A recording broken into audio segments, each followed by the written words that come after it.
کتنا عجیب لگے گا نا؟ وہ ایک نظر ساڑی کو دیکھتے سے کہہ رہی تھی، بہت خوبصورت لگ رہی ہو، اور وہ تمہاری ماما نہیں ہے اور نہ ہی میرا ان سے کوئی تعلق ہے، اور آنٹی کہہ کر پکارا کرو، بلکہ انہیں پکارنے کی ضرورت ہی نہیں ہے، ان سے دور ہی رہو تو بہتر ہے، ان کے ساتھ ہمارا کوئی لینا دینا نہیں ہے، یاد رکھنا۔ وہ سخت لہجے میں گویا ہوا تو وہ اسے دیکھ کر رہ گئی۔ اس کا اتنا غصہ کرنا اسے سمجھ نہیں آیا تھا، اور وہ اس کی ماں تھی۔ وہ اپنی ماں کے بارے میں اس طرح کیسے بول سکتا تھا؟ وہ اس کی سگی ماں نہ تھی، یہ تو وہ جانتی تھی، لیکن پھر بھی وہ ایک عورت تھی، اس کے باپ کی بیوی تھی، وہ ان کی عزت بھی تو کر سکتا تھا۔ صرف ایشان کے لیے وہ اس سے جڑی ہر چیز پر نظر رکھے ہوئے تھا۔ اس کے بابا کا حال بہت اچھے طریقے سے جانتا تھا، وہ ایک بیمار انسان تھے، ان کی طبیعت بھی خراب ہو سکتی تھی، ایسے میں بھی اپنا فرض سمجھتا تھا کہ ان کا خیال رکھے، اور ویسے بھی وہ اسے بہت عزیز تھے۔ محبت کرنے والا اپنے رشتے کو نہ سہی لیکن اپنے محبت سے جڑے ہر رشتے کو بہت اہمیت دیتا ہے۔ وہ جانتا تھا کہ جہانگیر شاہ کی سب سے بڑی مصیبت میں پھنسنے والے ہیں، یہی وجہ تھی کہ وہ ہر طرح سے ان پر نظر رکھے ہوئے تھا۔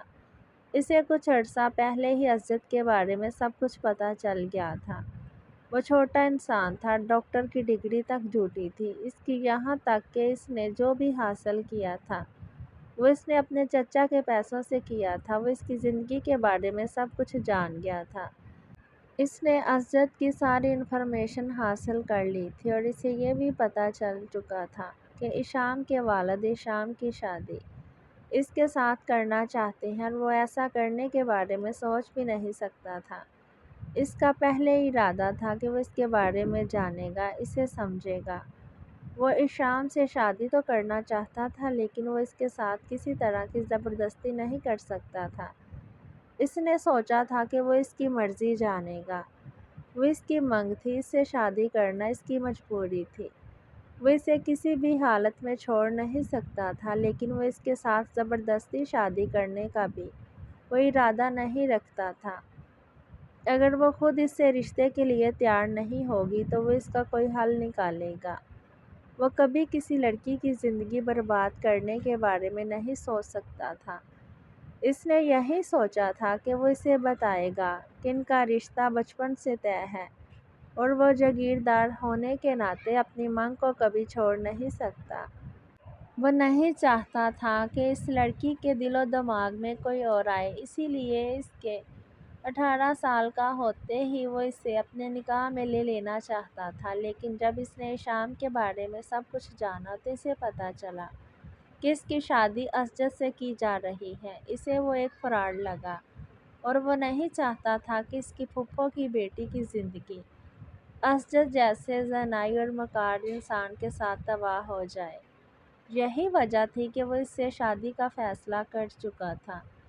جب پاکستان آیا تبھی اس کا ارادہ ایشان سے شادی کرنے کا ارادہ تھا، لیکن اس سے پہلے ایک بار اس سے ملنا چاہتا تھا۔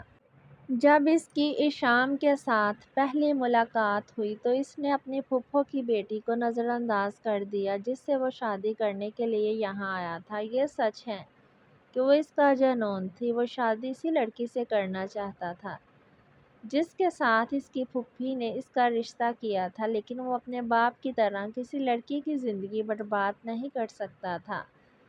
جب اس نے پہلی بار کالج میں اسے دیکھا تو وہ سچ میں اس کا دیوانہ ہو گیا تھا۔ وہ اس کے لیے کچھ بھی کرنے کو تیار ہو گیا تھا، لیکن پھر اپنی پھوپھو کی بیٹی کو مصیبت میں دیکھ کر اس نے یہی سوچا تھا کہ وہ اس لڑکی سے شادی کر لے گا، لیکن وہ اس لڑکی سے بھی دستبردار ہونے کو تیار نہیں تھا۔ تو اس نے یہی سوچا تھا کہ وہ بعد میں اپنی مرضی سے اس لڑکی سے شادی کر لے گا، لیکن فی الحال اسے اپنی پھوپھو کی بیٹی کی زندگی برباد ہونے سے بچانی تھی۔ یہ اس کے وہم و گمان میں بھی نہ تھا کہ جس لڑکی سے وہ محبت کر بیٹھا ہے وہ لڑکی اس کی پھوپھو کی بیٹی ہوگی۔ اس کا ارادہ ایشان سے نکاح کرنے کا ہرگز نہیں تھا، وہ تو بس اسجد کی حقیقت سب کے سامنے لانا چاہتا تھا۔ لیکن وہ مصیبت میں تھی اور پھر وہاں پر اپنی محبت کو دیکھ کر وہ یہ قدم اٹھانے پر مجبور ہو گیا۔ وہ اسے تو ہمیشہ کے لیے اپنے ساتھ لے آیا تھا، لیکن وہ اس کے باپ کو بھی دکھاوے کے رشتے نہیں جینے دے سکتا تھا۔ اسی لیے اس نے فیصلہ کیا تھا کہ وہ کسی بھی طرح اسجد کی حقیقت کو سب کے سامنے لے آئے گا۔ اس نے اسجد کو ایک دو بار نہیں بلکہ بہت بار فون کیا تھا۔ جب اس نے اسے پہلی بار فون کیا تھا تبھی اسے پتہ چلا تھا کہ وہ اپنے چچا کے ساتھ کچھ بہت بڑا کرنے والا ہے۔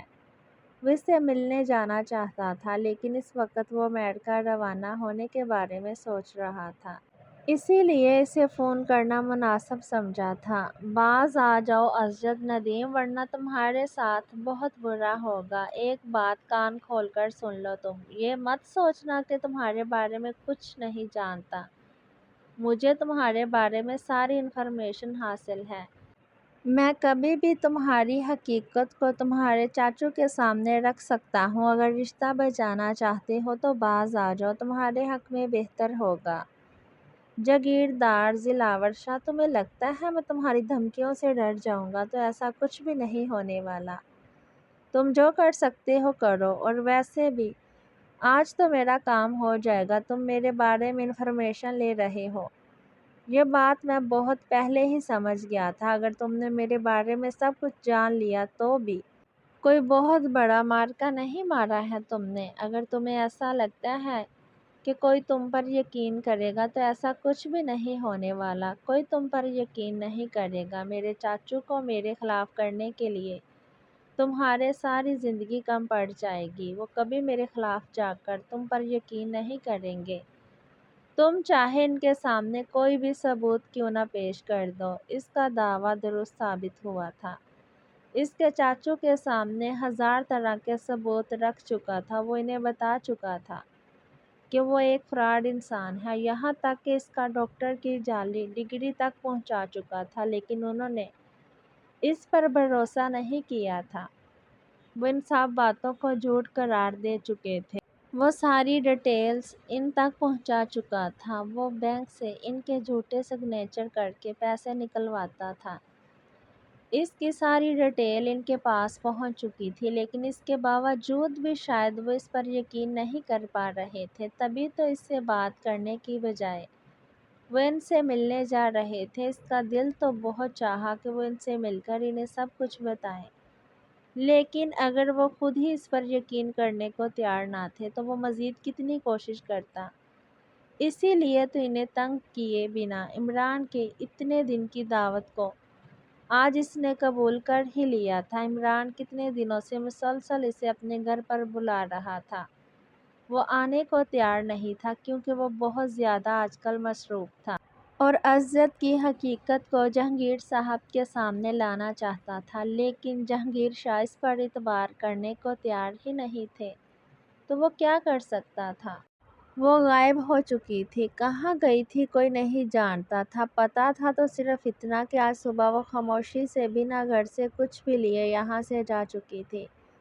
اس نے اپنے گلے میں ایک لاک ڈال رکھا تھا جو کہ کارب نے اسے اپنی محبت کی نشانی کے طور پر دیا تھا، جبکہ اس کے علاوہ اس کے ہاتھ میں 6 سونے کی چوڑیاں تھیں جو وہ جاتے ہوئے شیشے کی میز پر رکھ گئی تھی۔ لیکن کارب شاہ کو ان سب چیزوں کا ہوش ہی کہاں تھا۔ اسے پتہ تھا تو صرف اتنا کہ وہ اسے چھوڑ کر جا چکی تھی، وہ بھی ہمیشہ کے لیے۔ وہ پاگلوں کی طرح ہر طرف اسے ڈھونڈ رہا تھا، لیکن وہ کہاں گئی تھی کوئی نہیں جانتا تھا۔ وہ اس بات کو قبول کرنے کے لیے تیار نہیں تھا کہ وہ اسے چھوڑ کر چلے گئی ہے۔ دلاور نے رو رو کر اسے بتایا تھا کہ اس کی ماں نے اسے گلے لگایا، پیار کیا اور پھر چلے گئی۔ وہ کہیں سے بھی اسے واپس لے آنا چاہتا تھا، بس وہ اسے اپنی زندگی میں چاہتا تھا۔ وہ جیسے بھی رہے بس اس کے ساتھ رہے، وہ نہ کرے اس سے محبت، بس اس کے ساتھ رہے، اس کے سامنے رہے، اور اسے کچھ نہیں چاہیے تھا۔ وہ اسے اپنے ساتھ عمران کے گھر میں لے آیا تھا۔ عمران کے ساتھ اس نے اپنے ٹیچر کو بھی ان کی وائف کے ساتھ دیکھا تھا۔ وہ بنا کچھ بھی بولے انہیں سلام کرتی وہاں ان کے پاس کھڑی ہو کر باتیں کرنے لگی۔ جبکہ وہ آپس میں ہی باتیں کرتے رہے تھے۔ سر وارث کافی زیادہ سخت تھے۔ وہ کبھی کسی سے نرمی سے بات نہیں کرتے تھے، لیکن آج ان کا ایک نیا انداز دیکھنے کو ملا تھا۔ انہوں نے تو اس کے بارے میں بس اتنا ہی کہا تھا کہ وہ کافی بزدل لڑکی ہے، لیکن جس شخص سے اس نے شادی کی ہے وہ یقیناً اسے بہت بہادر بنا دے گا۔ اسے ان کی بات اچھی نہیں لگی تھی، لیکن اس کے جواب میں دلاور نے بڑی خوبصورتی سے کہا تھا، میری بیوی بہت بہادر ہے، کیونکہ میری نظروں میں کسی سے لڑنا، کسی سے بد زبانی کرنا بہادری نہیں ہوتی، بلکہ اپنی اذیت، اپنی مصیبتوں اور اپنی خوشیوں کو ٹھیک طریقے سے جینا بہادری ہے۔ دوسروں کی زندگی میں جھانکنے سے بہتر ہے کہ انسان اپنی زندگی بہتر بنائے۔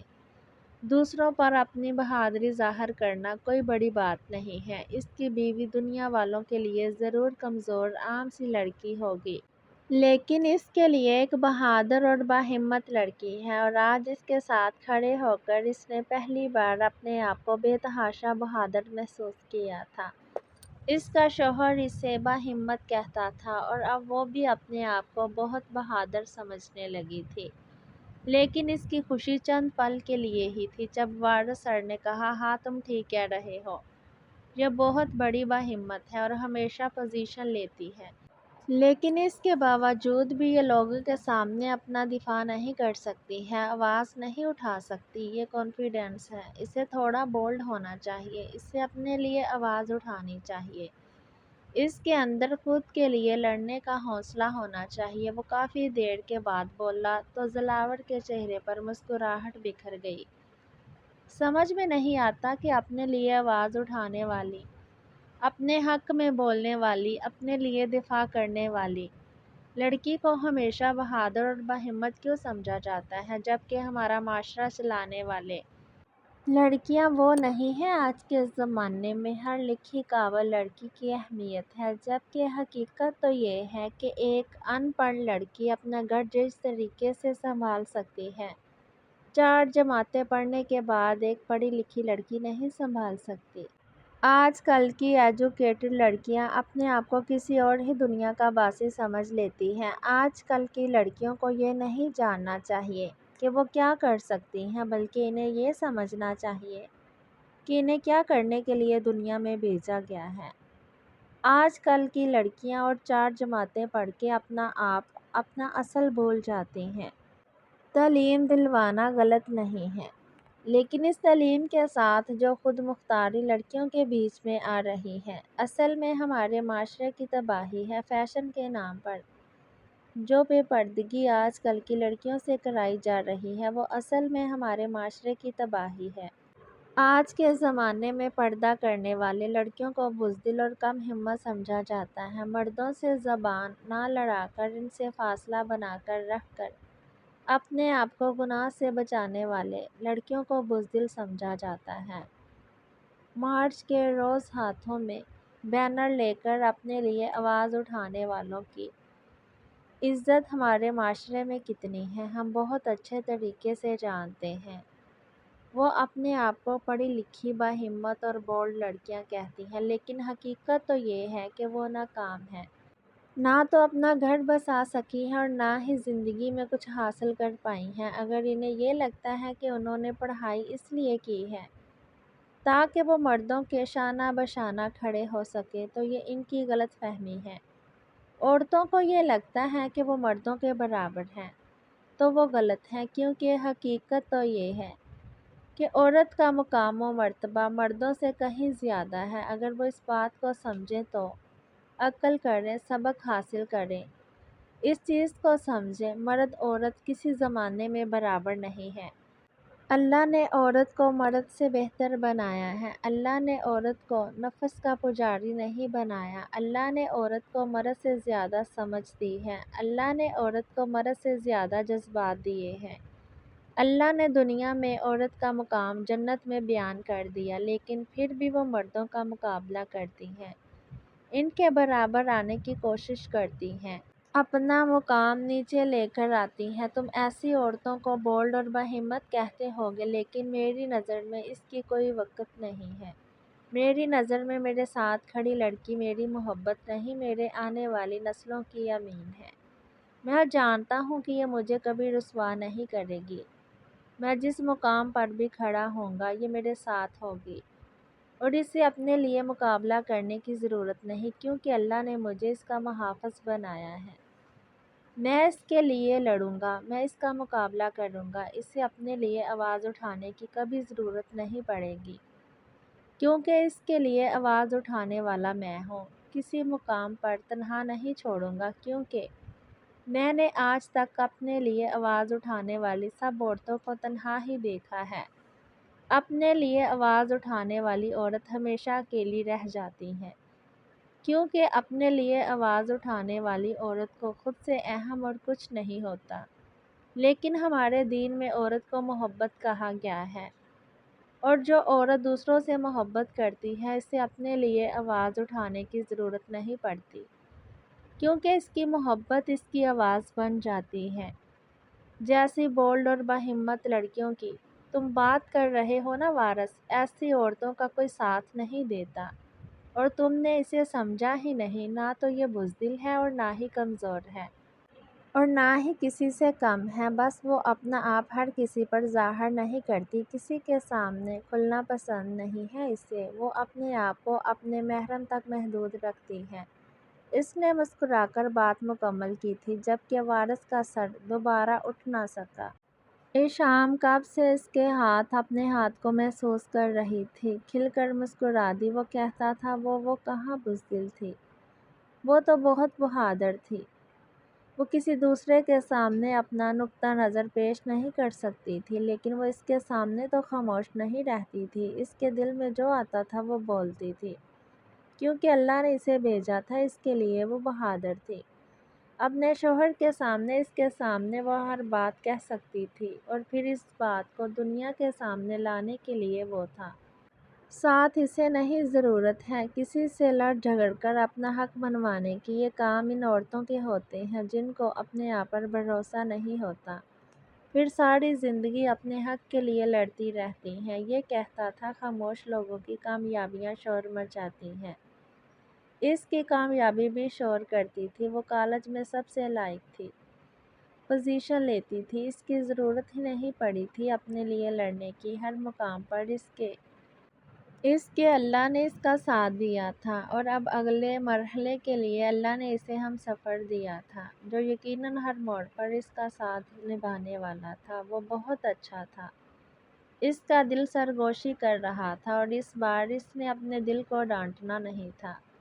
وہم وہ سر جھک گئی۔ بے شک اللہ اس کا بہتر فیصلہ کرنے والا تھا۔ یہ تم کیا کہہ رہے ہو؟ اب کیسی طبیعت ہے ان کی؟ میں ابھی نکلتا ہوں یہاں سے۔ فون کان سے لگائے وہ پریشانی سے بول رہا تھا، جبکہ وہ کب سے اسے کافی فاصلے پر فون کان سے لگائے ٹہلتے ہوئے دیکھ رہی تھی۔ وہ اتنا پریشان کیوں تھا اسے سمجھ میں نہیں آیا، لیکن کوئی نہ کوئی وجہ تو ضرور تھی۔ کیا ہوا؟ آپ کچھ پریشان لگ رہی ہیں۔ اس کے واپس آنے پر وہ اس سے پوچھے بنا نہ رہ سکی، کیونکہ اس کی پریشانی اس کے چہرے سے واضح ہو رہی تھی۔ ہاں، بہت پریشانی والی بات ہے، تم چلو گاڑی میں، بتاتا ہوں تمہیں۔ وہ ان سب کو خدا حافظ کہہ کر تیزی سے اسے اپنے ساتھ لے کر جانے لگا۔ کچھ بتائیں تو صحیح، وہ اس کے ساتھ چلتے چلتے کافی پریشانی سے کہہ رہی تھی۔ اچانک سب کو بائے بول کر اس کے ساتھ آ جانے پر وہ کافی پریشان ہوئی تھی۔ عاشی بابا کا ایکسیڈنٹ ہو گیا ہے، ان کی طبیعت کافی خراب ہے، اللہ کا لاکھ لاکھ شکر ہے، زیادہ نقصان ہونے سے بچ گیا، لیکن ہم سیدھے یہاں سے ہسپتال جا رہے ہیں۔ وہ اسے بتاتا اپنی گاڑی کی سپیڈ تیز کر چکا تھا، جبکہ وہ اپنے بابا کی بجائے کارب شاہ کے ایکسیڈنٹ سمجھ کر ان کی حالت کا سوچ کر بری طرح سے رونے لگی تھی۔ لیکن ہسپتال پہنچنے پر اسے پتہ چلا کہ وہ کارب شاہ نہیں بلکہ اس کے اپنے بابا تھے، اور انہیں ہسپتال کارب شاہ لے کر آیا تھا۔ ان کے ساتھ دشمنی اپنی جگہ، لیکن کچھ ہی دنوں میں ایشام انہیں اس حد تک عزیز ہو گئی تھی کہ وہ اسے کسی بھی طرح تکلیف نہیں پہنچانا چاہتے تھے۔ ان کے سینے سے لگی وہ اپنے باپ کے لیے رونے لگی، جبکہ وہ اسے دلاسا دے رہے تھے کہ سب کچھ ٹھیک ہو جائے گا۔ انہوں نے دلاور کو فون کرنے کی بہت کوشش کی تھی، دلاور نے ان کا فون نہ اٹھایا۔ تبھی مجبور ہو کر انہوں نے اپنے سیکریٹری سے دلاور کو فون کروایا تھا۔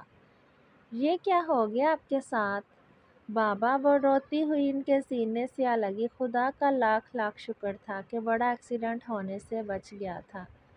دلاور کے بابا نے وقت رہتے ان کی جان بچائی اور انہیں ہسپتال لے آئے تھے، ورنہ یقیناً آج کوئی بہت بڑا حادثہ پیش آنے والا تھا۔ ان کا ایک بازو بری طرح سے متاثر ہوا تھا، لیکن پھر بھی خدا کا شکر تھا کہ جانی نقصان ہونے سے بچ گیا تھا۔ میرا بچہ، میں بالکل ٹھیک ہوں، اللہ کا لاکھ لاکھ شکر ہے، کارب شاہ نے مجھے بچا لیا۔ وہ ایک نظر دلاور کو دے خدا کا شکریہ ادا کرتے ہوئے بولے۔ ایشام نے ایک نظر ان کی جانب دیکھا تھا جو وہیں کھڑے انہی کو دیکھ رہے تھے۔ شکر ہے وہ وقت رہتے اس پر یقین کر چکے تھے، ورنہ یقیناً آگے کے مراحل بہت مشکل تھے۔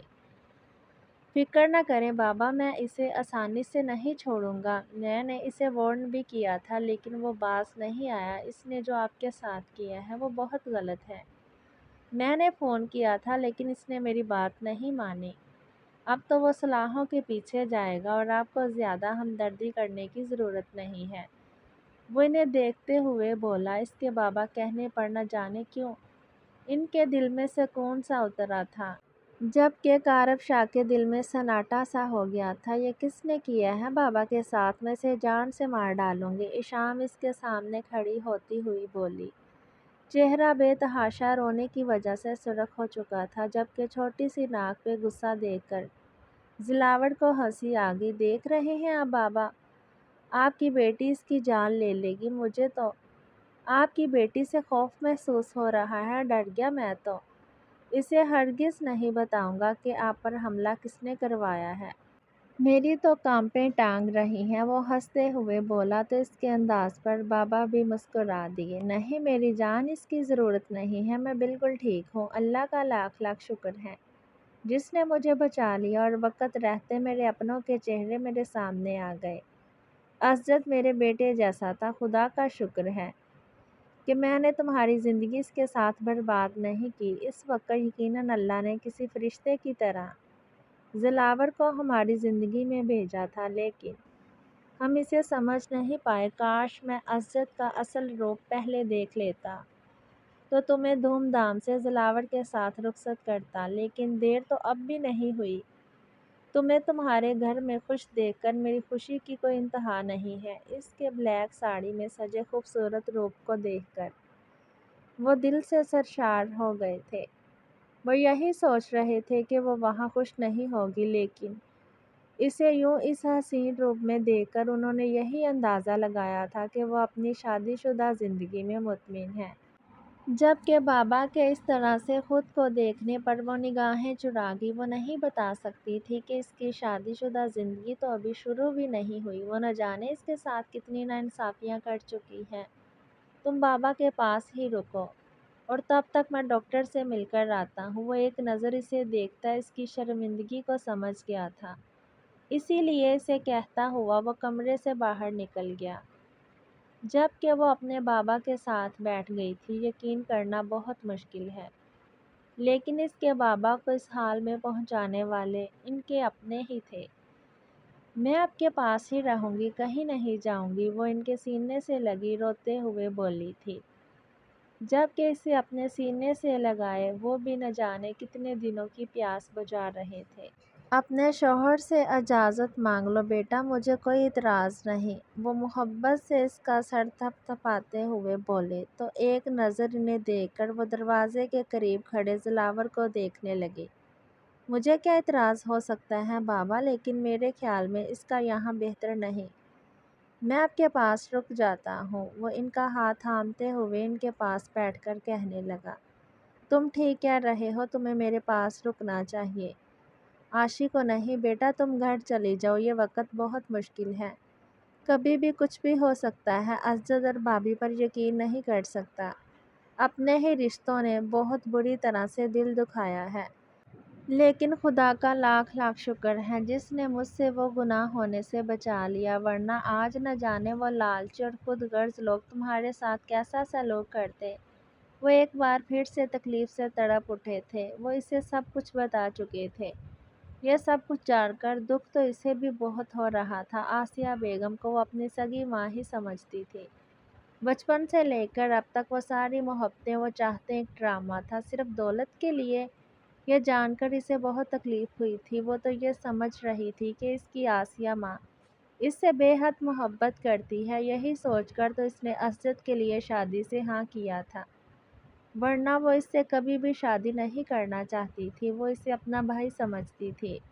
افسوس ہوا تھا اسے یہ سوچ کر کہ اسجد سے شادی کر کے وہ ہمیشہ اپنے بابا کے قریب رہے گی۔ اسے شادی کے لیے ہاں کر دی تھی۔ اس نے یہی سوچا تھا کہ آسیہ اسے ماں کی طرح محبت دے گی، اسے کبھی غیروں میں جانے کی ضرورت نہیں پڑے گی، لیکن وہ کہاں جانتی تھی کہ اپنوں میں ہی پرائے چھپے ہوئے تھے، جنہوں نے انہیں بری طرح سے توڑ دیا تھا۔ وہ اپنوں میں چھپے ان چہروں کو پہچان نہیں سکے۔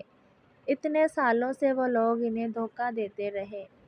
اس کے بابا کا اچھا خاصا نقصان ہوا تھا، لیکن بابا کو اس نقصان سے زیادہ اپنے رشتے کو جاننے کا درد تھا۔